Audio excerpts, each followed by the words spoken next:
जहां बनते हैं देश के गौरव, इंडिया का एकमात्र ऐसा कोचिंग इंस्टीट्यूट जहां कैडेट्स को ट्रेन किया जाता है आने वाले डिफेंस एग्जाम के अनुसार। अगर आपका भी सपना है भारतीय सेना में शामिल होकर देश की सेवा करने का, तो आज ही ज्वाइन करें त्रिशूल डिफेंस एकेडमी। जय हिंद डिफेंस एस्पिरेंट, हम लोग फिर से हाजिर हैं यहाँ पे एमएनएस की इंपॉर्टेंट क्वेश्चंस की सीरीज का तीसरा पार्ट लेके। तो welcome to the YouTube channel of Trishul defence academy. और चलिए शुरू करते हैं। पहला सवाल हमारी स्क्रीन पर है, the non cooperation movement was started in, यानी कि the non cooperation movement was started in which year, मतलब कि किस साल में हुआ था। ऑप्शन ए है 1870, ऑप्शन बी है 1920, ऑप्शन सी है 1921 या ऑप्शन डी सही होगा 1942। इस क्वेश्चन का जो राइट आंसर है वो है ऑप्शन बी, दैट इज 1920। जो असहयोग आंदोलन था वो शुरू हुआ था 1920 में। ठीक है, चलिए मूव करते हैं नेक्स्ट क्वेश्चन पे। अगला क्वेश्चन है क्वेश्चन नंबर 2।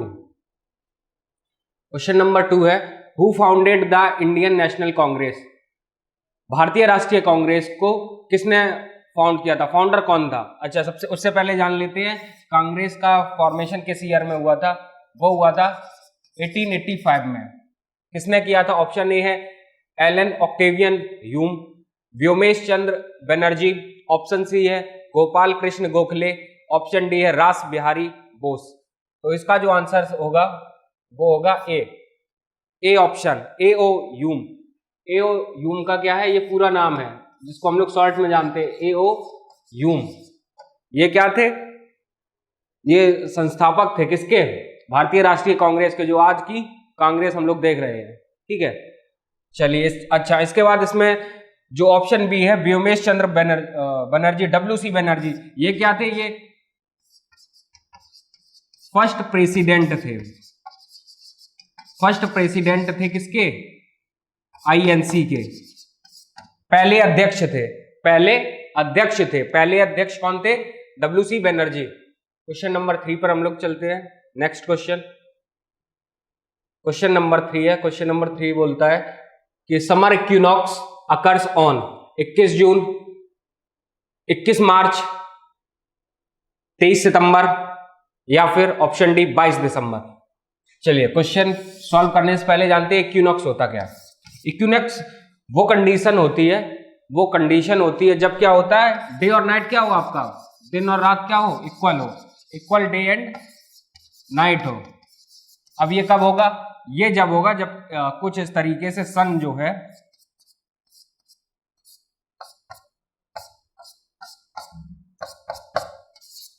है और ये पृथ्वी है, ठीक है, पूरे टाइम पे क्या है, इस पे लाइट इसकी रहे। ठीक है, और ये कुछ ही दिन होता है। ठीक है, समर इक्विनॉक्स 2 बार होती है ये घटना 2 बार होती है।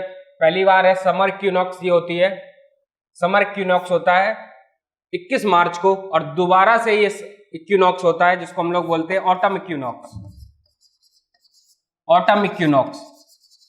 इक्विनॉक्स किस दिन होता है, ऑटम इक्विनॉक्स होता है हमारा 23 सितंबर, 23 सितंबर। ठीक है, ये आपको क्या करना है, याद रखना है कि इक्विनॉक्स साल में 2 बार होते हैं, 2 दिन होते हैं। समर इक्विनॉक्स होता है 21 मार्च को, ऑटम इक्विनॉक्स होता है आपका 23 सितंबर को। नेक्स्ट, इसके बाद क्वेश्चन नंबर 4 कहता है, who is the present RBI governor. RBI का फुल फॉर्म होता है, आरबीआई का फुल फॉर्म क्या होता है, RBI stands for reserve bank of India. ये क्या है, ये एक इज अ सेंट्रल बैंक, ये क्या है, सेंट्रल बैंक है। ठीक है, जो क्या करती है, भारत में जितनी भी गतिविधियां होती हैं, कितना पैसा बनना छपना चाहिए, वो सब का काम कौन करता है, आरबीआई देखता है। ठीक है, तो जानते हैं कि प्रेजेंट में आरबीआई गवर्नर कौन है, वो है ऑप्शन बी शक्तिकांत दास। उर्जित पटेल क्या थे, उर्जित पटेल शक्तिकांत दास से पहले थे। और उर्जित पटेल से पहले कौन थे? रघुराम राजन। रघुराम राजन, ठीक है, रघुराम राजन क्या थे? उर्जित पटेल से पहले गवर्नर रहे थे आरबीआई के, ठीक है। तो इसका ऑप्शन होगा, option B is the right answer. अभी ये तो देख के पता ही लग गया होगा कि ये नहीं होगा, ठीक। इसके बाद क्वेश्चन नंबर 5। क्वेश्चन नंबर 5 है men's T20 cricket world cup 2021 was held in which country. मतलब कि जो अभी पुरुषों का T20 वर्ल्ड कप हुआ, 2020 वर्ल्ड कप हुआ है, वो किस जगह पर हुआ है, ठीक है। तो ये ऑप्शन एक बार पढ़ लेते हैं। ऑप्शन ए है कतर, ऑप्शन बी है UAE and Oman, option C है Saudi Arabia and UAE, option D है इंडिया। तो आपको बताना है कि इसमें से कौन सा हुआ। कमेंट करके जल्दी से आप इसमें बताना है कि क्या है, ठीक है। फिर मैं बताता हूं कि इसमें क्या सही होगा। Option B is the right answer. चलिए, T20 वर्ल्ड कप की बात हो ही रही है, तो अभी T20 वर्ल्ड कप इस साल भी होना है, ठीक है। कहां पे होगा T20 वर्ल्ड कप? 2022 ये होगा आपके ऑस्ट्रेलिया में। अक्टूबर महीने में, अक्टूबर सितंबर अक्टूबर में है T20 world cup.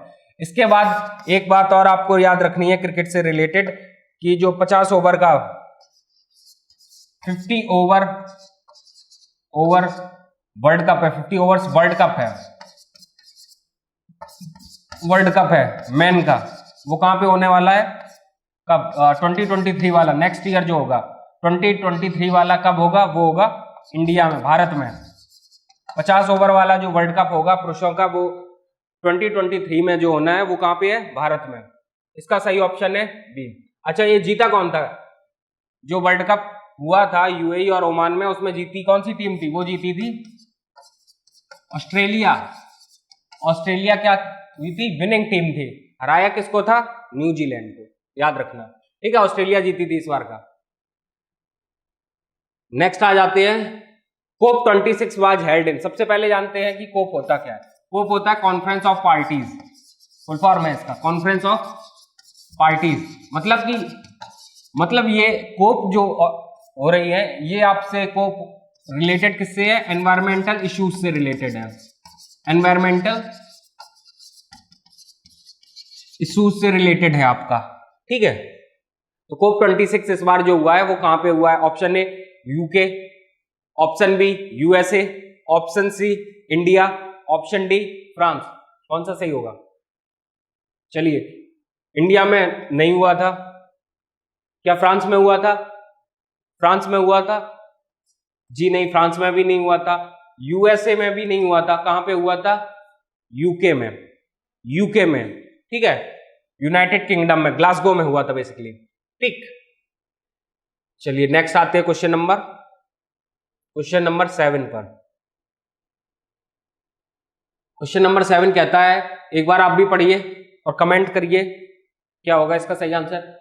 Who is the first women of Indian origin to go to space. मतलब कि प्रथम भारतीय महिला जो कहां पे थी? स्पेस पे गई थी, अंतरिक्ष में गई थी। तो वो कौन थी? ऑप्शन ए है कल्पना चावला, ऑप्शन बी है सुनीता विलियम्स, ऑप्शन सी है राकेश शर्मा, ऑप्शन डी है लॉरेल क्लार्क। तो देखो, ये तो भाई हट गया, कटेगा। सिंस वुमेन को पूछा गया, तो ये भी ऑप्शन क्या है? काट दो, आप हटा दो, एलिमिनेट कर दो, क्योंकि राकेश शर्मा क्या थे? मैन है ये, ठीक है, पुरुष है। महिला पूछा गया आपसे, ठीक है, वुमेन पूछा गया। तो अब आपके पास ऑप्शन 2 है, कल्पना चावला और सुनीता विलियम्स। तो गई थी कल्पना चावला।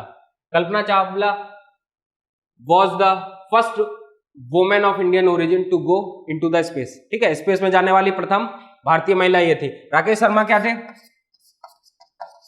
फर्स्ट इंडियन थे, प्रथम भारतीय थे जो स्पेस पे गए थे, ठीक है। नेक्स्ट, इसके बाद नेक्स्ट आते हैं, अगला क्वेश्चन है हम लोगों का, क्वेश्चन नंबर 7। श्रीषा बांडला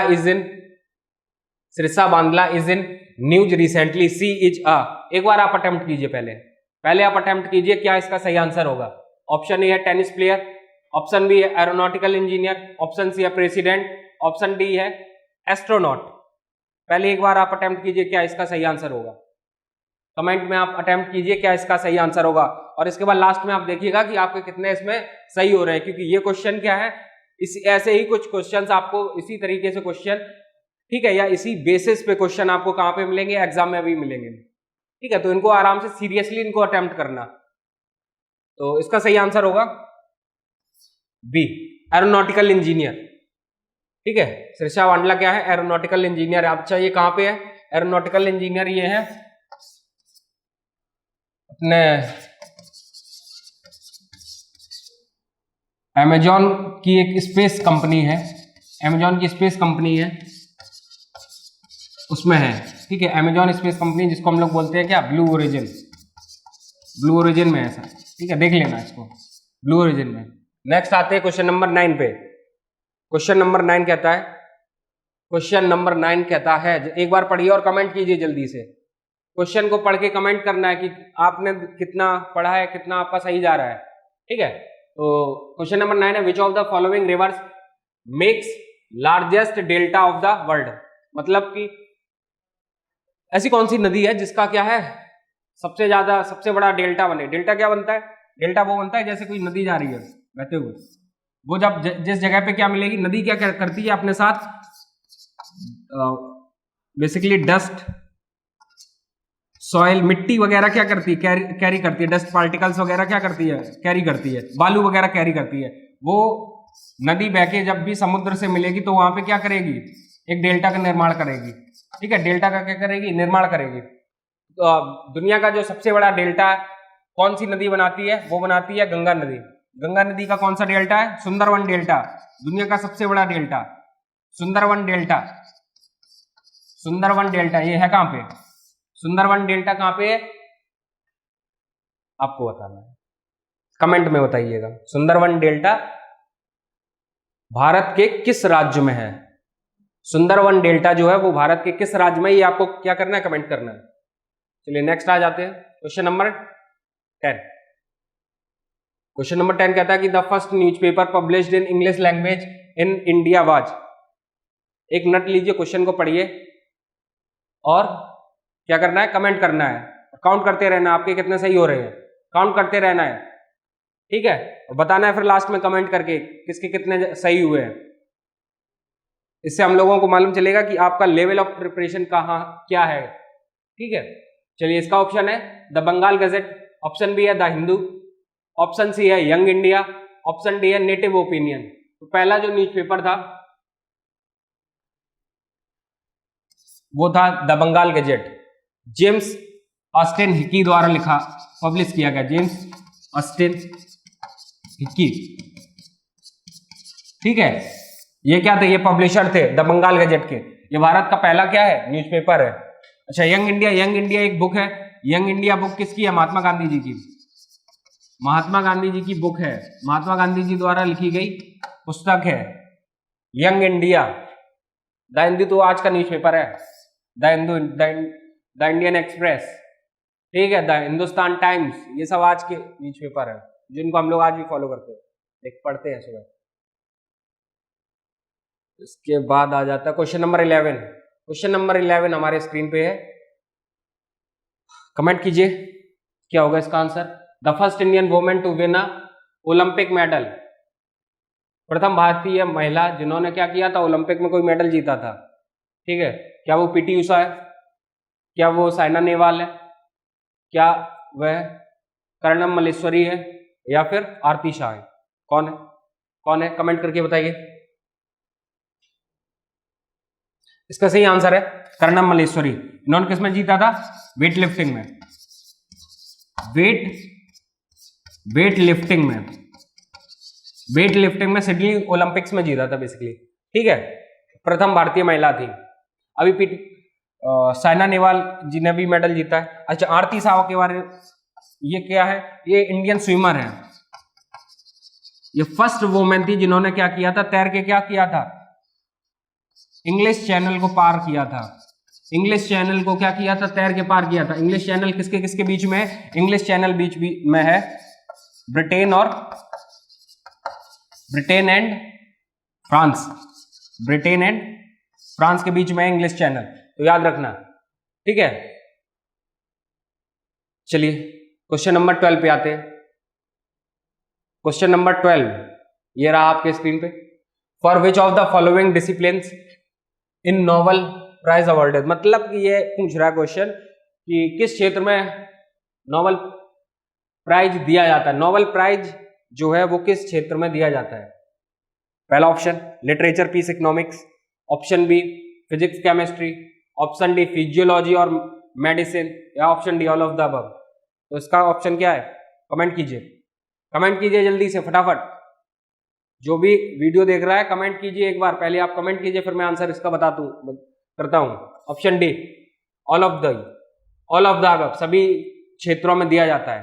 ठीक है, साहित्य हो गया, शांति और इकोनॉमिक्स के क्षेत्र में हो गया, भौतिकी के लिए हो गया, सभी के लिए, मेडिसिन दवाई के लिए, ठीक है, इन सभी क्षेत्रों में दिया जाता है नोबेल प्राइज।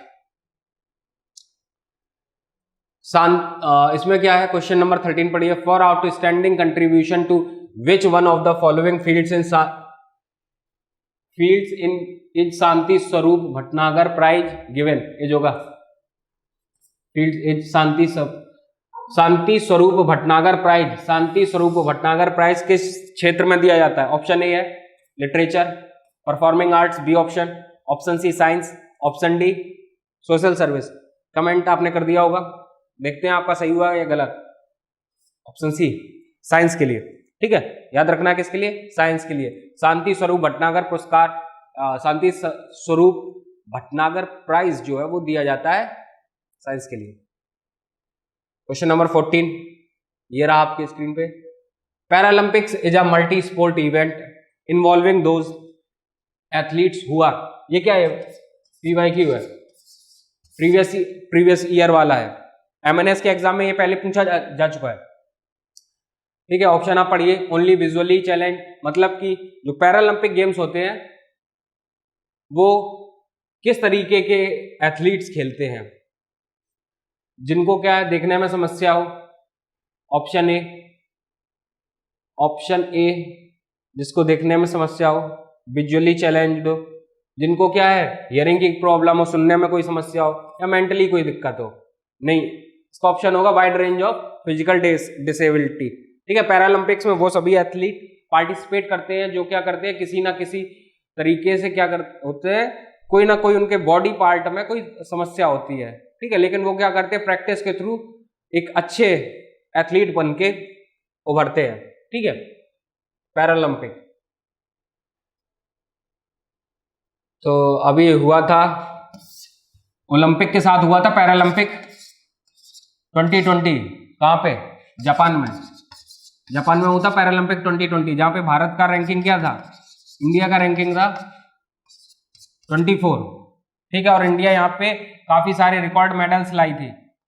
कितने मेडल्स लाई थी वो आपको बताना है कमेंट करके, कितने मेडल्स लाई थी, अपना देश कितने मेडल लाया था पैरालंपिक्स में इस बार, ये आपको करना है, क्योंकि गोल्ड भी काफी सारे आए थे। ठीक है, गोल्ड मेडल और टोटल मेडल कितने लाए थे इंडियन एथलीट्स पैरालंपिक 2020 में, वो आपको क्या करना है, कमेंट करना है। ठीक है, चलिए नेक्स्ट क्वेश्चन आते हैं, क्वेश्चन नंबर 15, 15वां सवाल।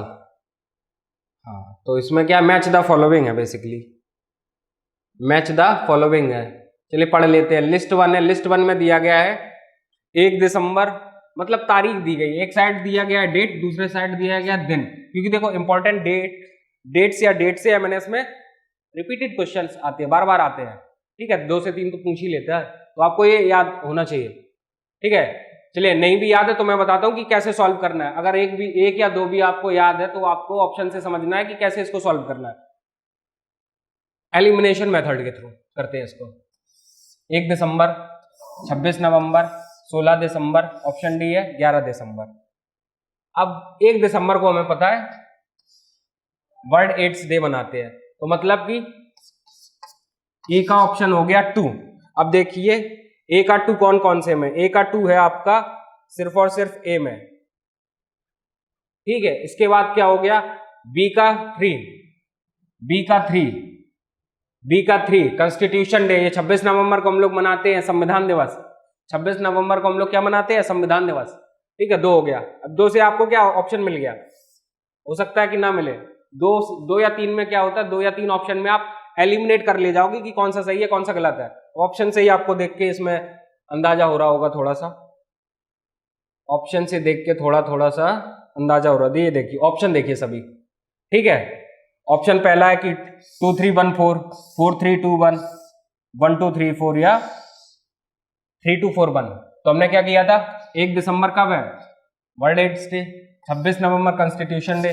तो ए का हो गया बी 2, बी का हो गया 3, सी का हो गया 1, डी का हो गया 4, सी का हो गया 1, डी का हो गया 4। ठीक है, ये आपका option number A is the right answer. तो आप देख सकते हैं इस तरीके से क्या आपको एग्जाम में भी ऐसे ही टेक्निक लगानी है। अगर आपको 1 या 2 पता है तो उस बेसिस पे आप क्या कीजिए, एलिमिनेट कीजिए, सबसे बेस्ट ऑप्शन। ठीक है, एलिमिनेशन का यूज कीजिए जो भी आपके पास इंफॉर्मेशन है उससे। इसके बाद अगला क्वेश्चन है कि which date is being celebrated as Rashtriya Ekta दिवस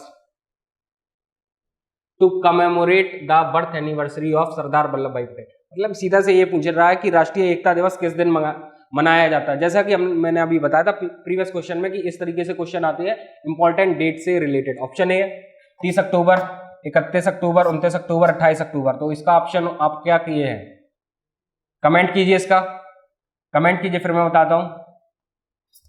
31 अक्टूबर को हम लोग मनाते हैं राष्ट्रीय एकता दिवस।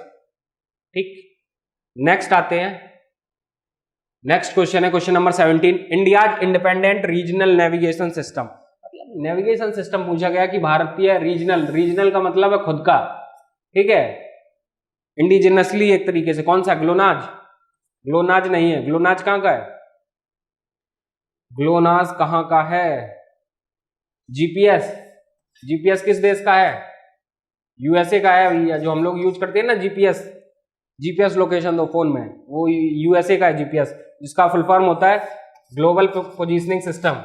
जीपीएस का फुल फॉर्म होता है ग्लोबल पोजीशनिंग सिस्टम,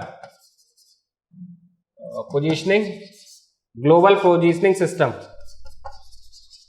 इसके बाद नाविक गैलीलियो। आपको कमेंट किसका करना है, ग्लोनाज का करना है, गैलीलियो का करना है, किस देश के ये नेविगेशन सिस्टम है, किस देश की नेविगेशन सैटेलाइट सिस्टम है, ग्लोनाज और गैलीलियो। चलो मैं बता देता हूं, ग्लोनाज रशिया का है, ग्लोनाज जो है वो रशिया का, रूस का है। ठीक है, जिसके माध्यम से क्या होता है, वो सैटेलाइट इमेजेस देख सकता है, जैसे कि अभी चल रहा है यूक्रेन और रशिया में जो चल रहा है। तो क्या करता है, सैटेलाइट से आप देख सकते हो एक्यूरेट लोकेशंस और वो सब, जैसे कि हम लोग क्या करते हैं, जीपीएस का उपयोग करते हैं। तो भारत का भी अपना खुद का नेविगेशन सिस्टम है, उसका नाम है नाविक। ये भी क्या है, प्रीवियस ईयर में एक बार पूछा जा चुका है, प्रीवियस ईयर में ये पूछा जा चुका है मैंने इसमें। ठीक है, गैलीलियो आपको बताना है, यूरोप का है वैसे, ठीक है, देख लेना नहीं। विच ऑफ 18 नंबर क्वेश्चन है, विच of the following is not associated with the UNO. मतलब कि यूएनओ का फुल फॉर्म होता है यूनाइटेड नेशन ऑर्गेनाइजेशन। जान लो सबसे पहले इसका full form, United Nations organisation. कब स्थापना हुई थी, स्थापना कब हुई थी, स्टैब्लिश्ड इन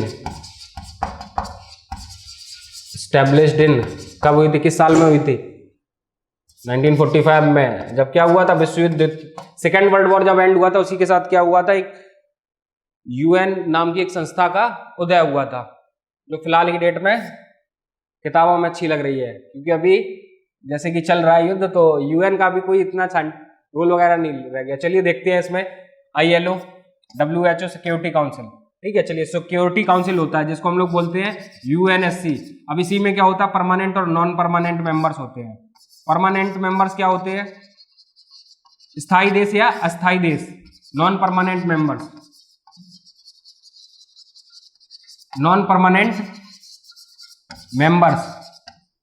ठीक है। परमानेंट मेंबर्स कौन होते हैं, 5 हैं, जिनको हम लोग बोलते हैं P5 परमानेंट 5। कौन कौन से हैं परमानेंट स्थायी सदस्य UN सिक्योरिटी काउंसिल के, कौन कौन से हैं, USA, UK, फ्रांस और चाइना भी है। एक और बचा रसिया, रूस भी है इसका सदस्य। अब बच्चा परमानेंट मेंबर होने का फायदा क्या होता है? परमानेंट होने का फायदा ये होता है कि कोई भी अगर आपके खिलाफ प्रस्ताव वगैरह लाया जा रहा है, ठीक है, प्रस्ताव वगैरह अगर कोई भी लाया जा रहा है तो आप क्या कर लोगे? वीटो कर लोगे। क्या कर लोगे? वीटो पावर होती है इन्हीं परमानेंट मेंबर्स के पास। वीटो पावर होती है किसके पास? इन्हीं 5 परमानेंट मेंबर जो UNSC United nation security council के क्या होंगे? परमानेंट मेंबर है। अच्छा, ये परमानेंट मेंबर की एक खास बात क्या है? सबके पास न्यूक्लियर हथियार है, न्यूक्लियर वेपन्स हैं सभी के पास, न्यूक्लियर वेपन्स। खैर अब ये भी सोचोगे कि इंडिया के पास भी न्यूक्लियर वेपन्स है, वो क्यों नहीं है परमानेंट मेंबर? तो वो एक अलग कहानी है कि इंडिया को कहा गया था कि एशिया में मिले, तो हम लोगों ने क्या किया था? हम लोग जब आजाद हुए थे तो हम लोगों ने मना कर दिया था परमानेंट सदस्यता लेने से। चलिए अभी हम लोग तत्पर हैं कि हमें क्या करना है? यूएन की परमानेंट सदस्यता लेना है। आईएलओ होता है इंटरनेशनल लेबर ऑर्गेनाइजेशन, आसियान, इसका आंसर होगा डी। ये तीनों क्या है? डब्ल्यूएचओ होता है वर्ल्ड हेल्थ ऑर्गेनाइजेशन। डब्ल्यूएचओ क्या है? World health. एक मिनट, इसको क्या करते हैं, किसी दूसरे उसमें लिखते हैं कलर में। डब्ल्यूएचओ का फुल फॉर्म होता है वर्ल्ड हेल्थ ऑर्गेनाइजेशन, ठीक है। आसियान क्या है? ये एशिया का है, इसका फुल फॉर्म आप लिख लीजिए। आसियान का फुल फॉर्म होता है association of south east Asian Nations. ASEAN देश इसको बोलते हैं, साउथ ईस्ट एशियन नेशंस। अच्छा, कौन कौन से आ जाते हैं ये सब? साउथ ईस्ट एशिया में जितने भी देश होते हैं, जैसे कि हो गया फिलीपींस हो गया, वियतनाम हो गया, मलेशिया हो गया, ये सब क्या है? आसियान देशों के सदस्य हैं, ठीक है। तो इसका ऑप्शन क्या था? डी। यूएन का हिस्सा नहीं है, यूएन का हिस्सा ये नहीं है। चलिए चलते हैं अगले question number 19, that is highest peak of northern Sahyadri. Sahyadri की सबसे ऊंची चोटी कौन सी है? ऑप्शन पढ़िए और इसका क्या कीजिए, कमेंट कीजिए। ऑप्शन है ए दुद्धा बेटा, दूसरा है कलसूबाई, तीसरा है कुद्रेमुख, चौथा डी ऑप्शन है महेंद्रगिरी। कमेंट कीजिए कौन सा है northern Sahyadri? Kalsubai B option. Question number 19 का बी ऑप्शन। इसके बाद चलते हैं क्वेश्चन नंबर 20 पे। अच्छा, ये ऐसे आ जाता है डेट के। देखो तीसरा सवाल इसमें पूछ रही है डेट से रिलेटेड। वर्ल्ड एनवायरनमेंट डे कब मनाया जाता है? क्वेश्चन है world environment day is celebrated on. राष्ट्रीय पर्यावरण दिवस किस दिन मनाया जाता है? 5 जून 5 जून को मनाया जाता है, ठीक है, याद रखना है ये। इसके बाद चलते हैं question number 21। Question number 21, the intensity of earthquake is measured by. Earthquake या भूकंप की जो इंटेंसिटी होती है, तीव्रता होती है, उसको नापने के लिए क्या होता है? तीव्रता, ठीक है, वो होता है मार्केली स्केल। इसका कुछ लोग करेंगे रिएक्टर स्केल। रिएक्टर स्केल पे क्या होता है? मैग्नीट्यूड नापा जाता है, मैग्नीट्यूड होता है, वो क्या होता है? मैग्नीट्यूड होता है। मैग्नीट्यूड मेजर किया जाता है अर्थक्वेक का, मैग्नीट्यूड ऑफ अर्थक्वेक, तीव्रता बेसिकली, ठीक है। अर्थक्वेक का मैग्नीट्यूड मेजर किया जाता है किसमें? किसमें? रिएक्टर स्केल से आपका क्या किया जाता है? मैग्नीट्यूड मेजर किया जाता है। और हमारा जो ऑप्शन नंबर सी है, यानी कि आपका मार्केली स्केल, इससे आपका क्या किया जाता है? इंटेंसिटी। तो ये याद रखना, रिक्टर स्केल से मैग्नीट्यूड, इंटेंसिटी के लिए मार्केली स्केल, याद रखना, इसमें गलत हो जाता है। ओके, नेक्स्ट आते हैं क्वेश्चन नंबर 22, 22वां सवाल है। The tropical cyclones in Australia are called. मतलब कि ये पूछ रहा है ऑस्ट्रेलिया में जो साइक्लोन्स आते हैं उनका नाम क्या होता है? ऑप्शन टाइफून्स, बिलीवली, option C hurricanes, option D cyclone. क्या होगा? क्या होगा इसका? कमेंट कर दो जल्दी जल्दी, पहले कमेंट कर दो ऑप्शन। चलिए बी, बिलीवली बोलते हैं। टाइफून कहां पे बोलते हैं? टाइफून बोलते हैं जापान और कोरिया के पास बेसिकली, ठीक है। यहाँ पे जो भी चक्रवात आते हैं उनको ये बोला जाता है। हरिकेन कहां पे बोलते हैं? हरिकेन बोलते हैं यूएसए के आसपास, यूएसए या फिर क्या होता है उत्तरी अमेरिका, नॉर्थ अमेरिका, वहां पे जितने भी आपके क्या आते हैं तूफान आते हैं उनको हम लोग बोलते हैं हरिकेन। साइक्लोन कहां पे बोलते हैं? साइक्लोन बोलते हैं इंडिया, या क्या होते हैं इंडियन ओशियन में, इंडियन ओशियन में बेसिकली जितने भी आते हैं उनको हम लोग क्या बोलते हैं? साइक्लोन बोलते हैं, चक्रवात। ठीक, नेक्स्ट आते हैं क्वेश्चन नंबर 23। 25 क्वेश्चन करना है, 23 पे है, 2 और बचे। अच्छा, क्वेश्चन नंबर 23 पढ़िए। The red colour of the red soil is due to, मतलब ये पूछ रहा है कि जो लाल मिट्टी होती है उसमें लाल कलर किसके कारण होती है? ऑप्शन ए है फॉस्फोरिक, ह्यूमस, या फिर नाइट्रोजन, या फिर आयरन। किसके कारण होता है? बताया, ठीक है, वो होता है नाइट्रोजन, सॉरी आयरन ऑक्साइड होता है बेसिकली, आयरन की वजह से होता है, ठीक है। लाल मिट्टी का लाल रंग आयरन की मात्रा ज्यादा होने के कारण होता है बेसिकली, ठीक है, याद रखना इसको। Question number 24, question number 24, question number 24 है पॉलिटी से है, ध्यान से पढ़ो एक बार, कमेंट करना, फिर कमेंट जरूर इस पे करना क्या है सही जवाब। इन द प्रीएम्बल, प्रस्तावना में 3 नए शब्द जुड़े थे, ठीक है, कौन कौन से? सोशलिस्ट, सेक्युलर, यूनिटी और इंटीग्रिटी। ये तीनों किस संविधान संशोधन के तहत जोड़े गए थे? पहला है 42वां 42, दूसरा है 44वां 1978, पहला संविधान संशोधन 1951, D option 7th amendment 1956। So okay, comment कर दिया होगा इसका क्या आंसर है, क्या होना चाहिए? ये नहीं है, ये भी नहीं है, इन दोनों में देख लो कौन सा होगा, ये होगा, ठीक है। 42 के तहत क्या हुआ था? प्रीएम्बल में 3 नए शब्द जोड़े गए थे, और ये एकमात्र क्या है, जो संविधान की प्रस्तावना है, प्रीएम्बल है, उसमें एकमात्र अभी तक जो संविधान संशोधन किया गया है, एक ही बार किया गया। वो कब किया गया? 1976 में 42वें अमेंडमेंट के तहत, जिसमें 3 शब्द जोड़े गए थे। उसके बाद क्या अभी तक प्रीएम्बल में कोई छेड़छाड़ नहीं की गई है। इसके बाद आते हैं, अगला है क्वेश्चन नंबर है 25। क्वेश्चन नंबर 25 है कि who was the first chief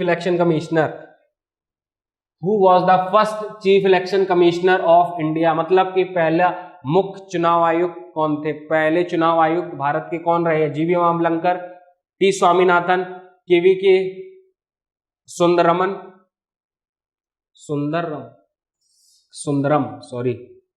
है ये, केवी के सुंदरम। इसके बाद D option Sukumar Sen. Comment कीजिए इस पे क्या होगा इसका सही, कमेंट कीजिए इस पे सही क्या होगा, क्या होना चाहिए सही क्या होना चाहिए आपके हिसाब से? सुकुमार सेन, याद रखना है, फैक्ट है बिल्कुल, पॉलिटी, ठीक है, फैक्ट है। जीवी मामलंकर क्या थे? जीवी मामलंकर थे first Lok Sabha speaker, first Lok Sabha speaker, याद रखना, फर्स्ट लोकसभा स्पीकर थे कौन? जेवी मावलंकर।